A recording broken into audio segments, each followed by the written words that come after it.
We've all been there. Someone does something that frustrates you, disappoints you, or just doesn't make sense. Your first instinct is to try to change them. You might try to convince them they're wrong, or you might try to fix them. But what if the key to peace of mind isn't changing others, but letting them? That's the idea behind Mel Robbins' let them theory. But here's the part most people miss. It's not just about saying let them. The full idea is let them and let me. Let them means you stop trying to control what other people think, feel, or do. You let them have their reactions, their choices, and their opinions, even if you don't like them. It's a release of control, but that's only half the equation. Let me means you take responsibility for yourself, your own thoughts, feelings, values, and actions. It's not passive acceptance. It's an active decision to focus your energy where it actually matters, on what you can influence. When you only practice let them, you might feel detached or even superior, like you've risen above it all. But without the let me, you risk losing connection or agency. You might stop caring instead of growing stronger. The real power comes from combining the two. Let them be who they are. Let me decide how to respond, what boundaries to set, and what kind of person I want to be. As I was reading about the let them theory, something about it immediately reminded me of Viktor Frankl's Man's Search for Meaning. At first, I couldn't help but think, this almost feels like a modern version of Frankl's philosophy. Now, it's been a long time since I read that book, and I'll admit, I don't remember every detail, but what stayed with me was its central message. You don't have much power over what happens to you, or how others act, but you always have power over your own attitude. That's essentially what Frankl called logotherapy. It's the idea that even in the most powerless situations, we can choose how to respond, and that choice, that freedom, is what gives life meaning. In that sense, Mel Robbins' let them and let me feels like a modern echo of the same truth. Both philosophies point to the same place. Peace comes not from control, but from responsibility, from focusing on what's within you, not around you. And that brings us full circle. This mindset echoes ancient wisdom, Stoicism's lesson about focusing only on what's in your control, Buddhism's acceptance, and psychology's concept of radical acceptance. It's not about pretending things don't hurt. It's about freeing up your mental and emotional energy so you can put it toward what actually matters. And make no mistake, it takes courage, because let me means facing hard truths, setting boundaries, and sometimes walking away. It's not always easy, and it definitely won't always feel good. But in the end, the let them theory isn't about indifference, it's about freedom. The freedom to stop chasing control and start focusing on what truly matters. And this isn't just philosophical, there's actual science behind it. When you're stressed, your brain literally stops working the way it should. The moment stress hits, your brain goes into a fight or flight mode. The prefrontal cortex, the part that helps you think clearly, make good decisions, plan, and stay organized, gets overridden by the amygdala, the part responsible for survival. When that happens, logic goes out the window. The amygdala's only job is to protect you. It's reactive, emotional, and primitive. That's why when you're under stress, you often say or do things you later regret. And because so many people live in a constant state of stress, their amygdala is running the show, all day, every day. No wonder so many of us feel anxious, unhappy, and out of control. Take something simple. Someone you like doesn't text you back. Your mind starts racing. Did I do something wrong? Are they losing interest? Are they mad at me? Before you know it, you've sent 3 more messages and maybe even checked their social media 10 times. That's not logic. That's your amygdala. It hijacked your brain. And this is where the let them theory becomes powerful, because here's the truth. You can't control whether or not another person chooses you. You can't make them like you, text you, or value you the way you want to be valued, but you can decide what you're willing to accept. So let them show you who they are. If they treat you with respect, great. If they don't, let me walk away. As Mel Robbins says, people's behavior tells you exactly how they feel about you, so let them reveal how they truly feel, and accept it. If someone wants to ghost you, let them ghost you, but let me move on. Don't twist yourself trying to justify their actions or explain away their distance. Rejection hurts, but holding on to people who drain you only delays what's meant for you. Moving on creates space for someone who's right for you. Also, pay attention to the effort. If they're constantly texting you but never make plans to see you in person, you're not a priority. If they keep you waiting, guessing, or confused, you have your answer. Recognize when something's going nowhere and let it go before it consumes more of your time and energy. Because the truth is, love isn't about convincing someone to choose you. It's about choosing yourself enough to walk away when they don't. Talking about dating and relationships, this same idea also applies when you're already with someone. If you're frustrated in your relationship, it's okay to try to influence your partner to change. We all do that to some degree. I'll talk about how to actually inspire change a little later, but first, it's worth asking yourself an honest question. Could I stay with this person if they never change? Oftentimes, the answer is yes. Everyone has flaws, but if they're loyal, loving, and genuinely care about you, maybe the negatives aren't so heavy. Maybe what you have is worth keeping. But if the answer is no, if you know deep down you can't be happy like this, then let them be who they are, and let me say goodbye. It's also worth remembering that even if they're great for you in many ways, if you don't see eye to eye on something major, like having children, or where you want to live,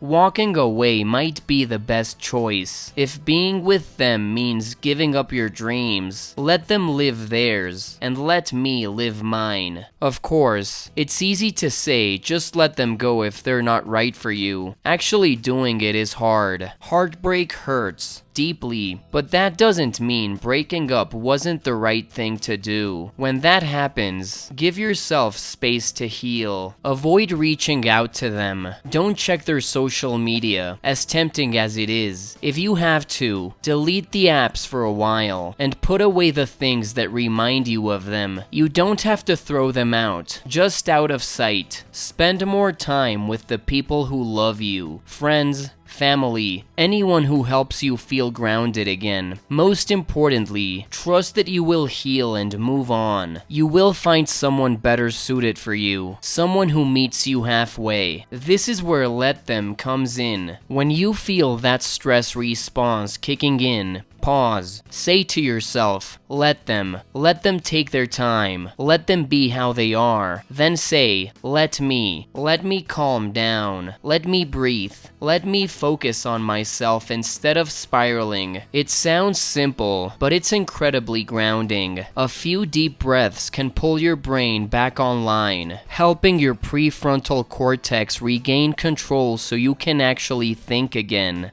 The same applies to work. Maybe your boss is unfair, your co-workers are difficult, or your job feels meaningless. You feel stuck, overwhelmed, and burned out. Mel Robbins' advice might sound strange, but it's powerful. Let it be. Unless you're ready to take action, stop trying to control every unfair situation or every difficult person. Because if you let stress take over, your amygdala will start running your decisions, and that only makes things worse. Instead, manage your emotions first. When you're calm, you can think clearly, make a plan, and take real steps to change your situation. Because you're not truly stuck. You always have choices, even if they're hard ones. If your job drains you, use your weekends to learn new skills, update your resume, or look for new opportunities. In the end, talk is cheap. If something genuinely bothers you, do what you can to change it. Otherwise, stop trying to control everyone and everything, and simply let them.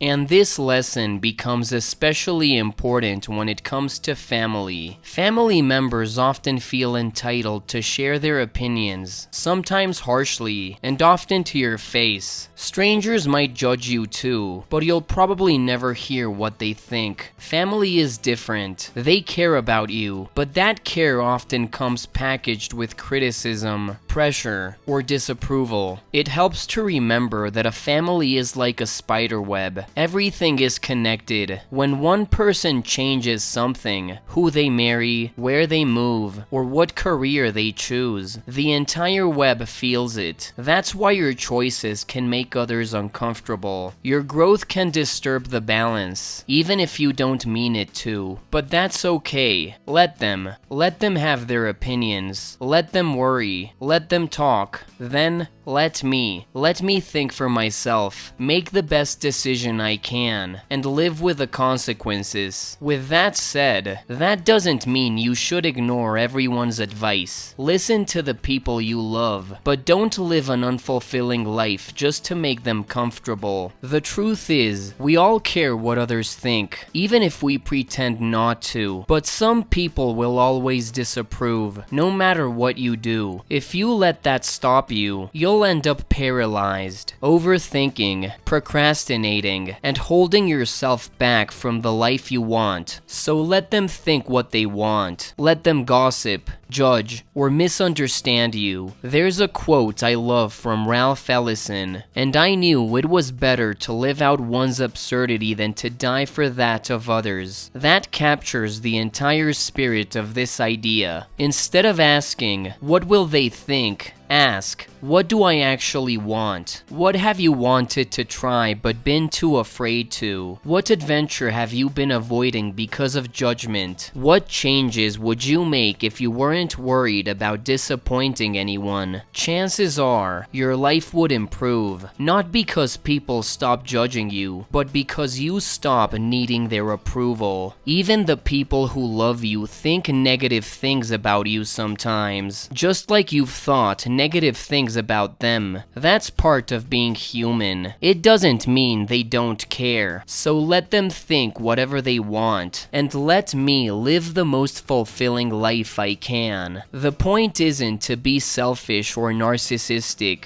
It's to live with self-respect. You can try to please everyone, and it'll still never be enough. Let others live their lives, and let yourself live yours. And as you do that, remember, it's easy to fall into another trap: comparison. We look around and see people who seem to have it better. Some are born luckier, richer, prettier, and more connected. You can't change that, but you can decide what to do with the cards you've been given. Instead of letting someone else's success make you feel small, use it as motivation. If someone else could do it, let them show you what's possible, and let me follow in their footsteps. Even emotions like jealousy can be transformed when you see them for what they are, a signal pointing toward what you truly want. Every time you say let them, you reclaim your energy, and every time you say let me, you take your power back. If you can end each day feeling proud of how you handled things, proud that you stayed true to yourself, you're already on the right path. And part of staying true to yourself means letting people be who they are. So much of our frustration comes from trying to change others, to get them to think differently, act differently, or live the way we think they should. But here's the truth. People don't change unless they want to. When you pressure someone to change, even with the best intentions, it usually usually backfires. Why? Because every person needs to feel in control of their own choices, decisions, and actions. When you try to push them, it feels like a threat to that control, like you're challenging their autonomy. And when people feel controlled, they resist. That pressure turns into tension, and that tension damages your relationship with them. Think about it. So many people already want to change. They want to get in shape, eat better, quit smoking, and stop procrastinating. They already know what they should do, but change is hard. They don't need you to remind them of their flaws. It only makes them feel worse. They will change when they're ready. Until then, let them be. And remember, everyone believes they're the exception. Sedentary people think they won't face health issues. Smokers think they'll be fine. In their minds, the rules apply to everyone else, just not them. That's how powerful self-deception can be. So be compassionate. That's what people want most. Not judgment, but understanding. But compassion doesn't mean you do nothing. You can still inspire people to change. You just have to do it the right way. The secret is to make them feel like it was their idea all along. People's behavior is contagious. If you want someone to change, start by changing yourself. Model the behavior you want to see. If you tell someone to eat healthy while eating fast food yourself, your words won't mean much. But if you quietly live the change, eat better, exercise, talk about how good you feel, that influence spreads naturally. It's subtle, but powerful. And if it still doesn't work, let it not work. Let them stay where they are if that's their choice. But let me keep doing what I know is right. Let me lead by example. Let me do my best. And let them be who they are.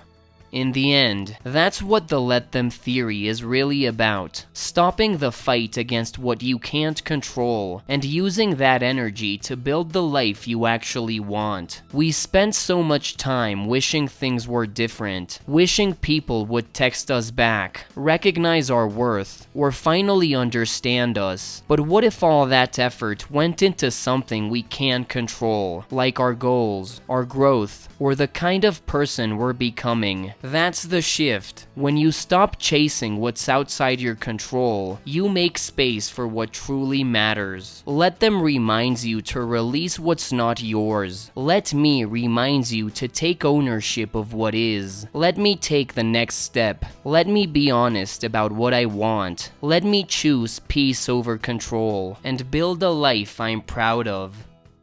As always, thank you so much for watching. Let me know your thoughts in the comments section below. And if you like this video, please leave a like and subscribe. Until next time.